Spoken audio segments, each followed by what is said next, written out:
My first question to you, one of the key points that the left parties are raising is that this is state funds or the public exchequer money which is being used for this particular inauguration or the consecration ceremony. However, we have also reported here on CNN News 18 that the money which is being used for this particular ceremony and for the construction of Mandir is actually coming from a temple trust, and it's not really the public exchequer money, it's coming via donations. And also the temple trust was formed by the Supreme Court under the observation of Supreme Court.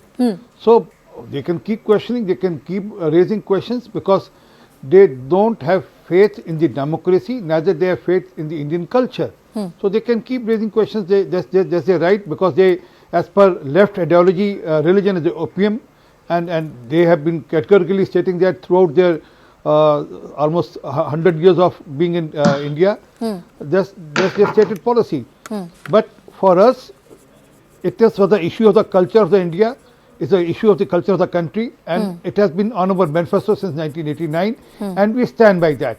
That Ram Temple, magnificent Ram Temple, should have been there, and it's being there now because of the efforts made by the various legal luminaries and by the efforts of the courts also, and by the efforts of the government also. So all put together has got us this, and every Indian is proud of this. And I don't see any reason.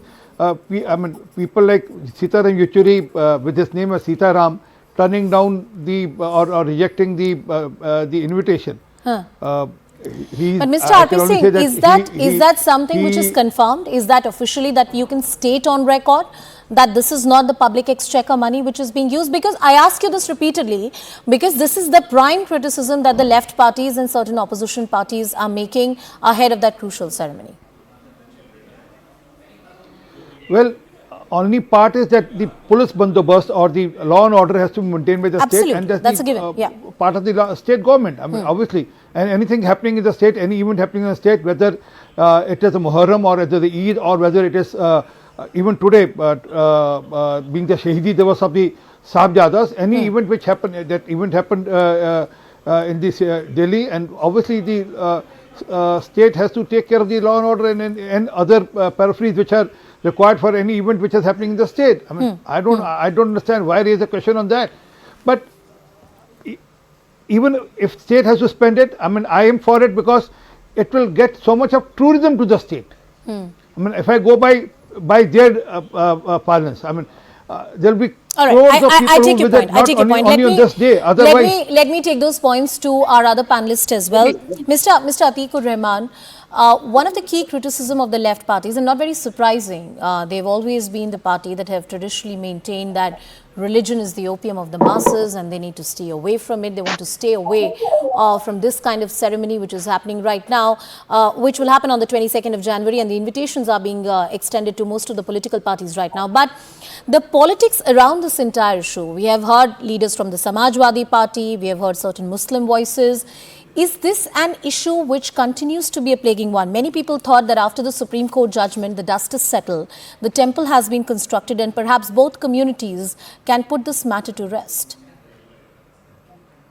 Anusha, to be very true, we all hope that the post-Supreme Court judgment and the construction of the Ram temple, the politicization by the political parties will end.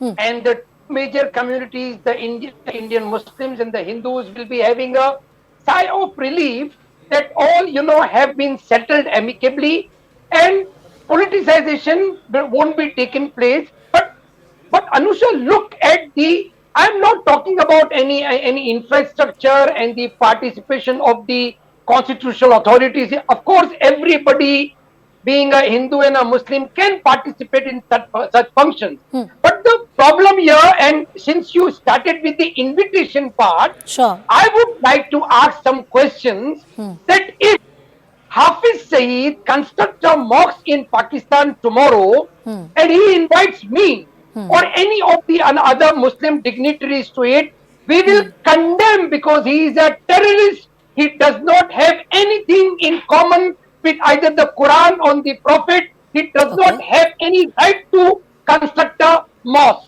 In the same manner, The BJP to me is a party of rapists, is a party of all corrupt elements, is a party which compromises on So constitutionalism. you're comparing The BJP to party, Hafiz Saeed. Is that the analogy you're drawing? yes, I am just, giving an example of He's a Hafiz Saeed, designated, sir, but he's a not, designated not with terrorist, and terrorism. BJP is No, a not national with party. terrorism. Anusha, don't read between the lines. What I'm not I am reading drawing between the lines. I'm just stating the facts, sir, which are out there. You are stating that. BJP cannot be equated with terrorism of Hafiz Saeed, but BJP can be equated with rapists in the parliament, compromising on constitutionalism, compromising on the ethos of India. There is By nothing common by that with logic, Harriet sir, of by that Pushpa logic, Lord Ram sir, and BJP. by that logic, sir, you're using some very harsh terms. I think it's best if Mr. R.P. Singh comes in for his response. Mr. Singh. Only one line. I'll appreciate, send this video back to me. I'll ensure that I file a case against Mr. Atiq Ur Rehman for such language being used against the Nationalist Party and the ruling party of the country. That's all you want to say. But Sir, I can give you proof of it. I can give it. Mr. Atiq Ur Rehman, Gentlemen, give the, I'll appreciate, give that proof to the court. I'll appreciate you give that proof to the court. He is a rapist. No, one second. No, Mr. no, Atiq Ur Rehman, no, Mr. no, Atiq Ur no. Rehman, Are you- Mr. Atiq Ur were you Rehman, there sir, one with second, Mr. sir, one second. Rape? I would say this for What are any you talking political about? party and not just for the BJP, Mr. Atiq Ur Rehman. Unfortunately, and I say this very responsibly as a woman, that the number of people who have been given tickets or sent to the parliament of this country or have been made MLAs who have criminal cases pending against them is a number which is common to all political parties. And I'm not justifying that for a moment, but to categorically state that for BJP in the context of Ram Mandir, I believe is a convoluted argument. It might make for a great provocative argument on national television, but logically speaking, does that add up, sir? Lord Ram. Lord Ram is a Maryata Purushottam Lord Ram, which we have in our hearts.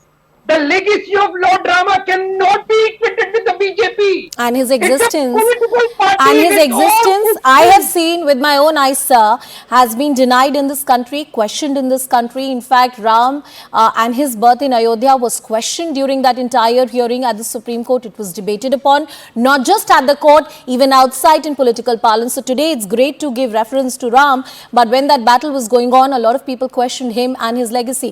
Mr. Arun Anand, you want to comment on that point? I find this debate in many ways about the politicization of Ram Temple. Well, the construction of Ram Temple in this country is a political movement. It was part of the Sangh's agenda. It has been a part of the BJP manifesto since 1989.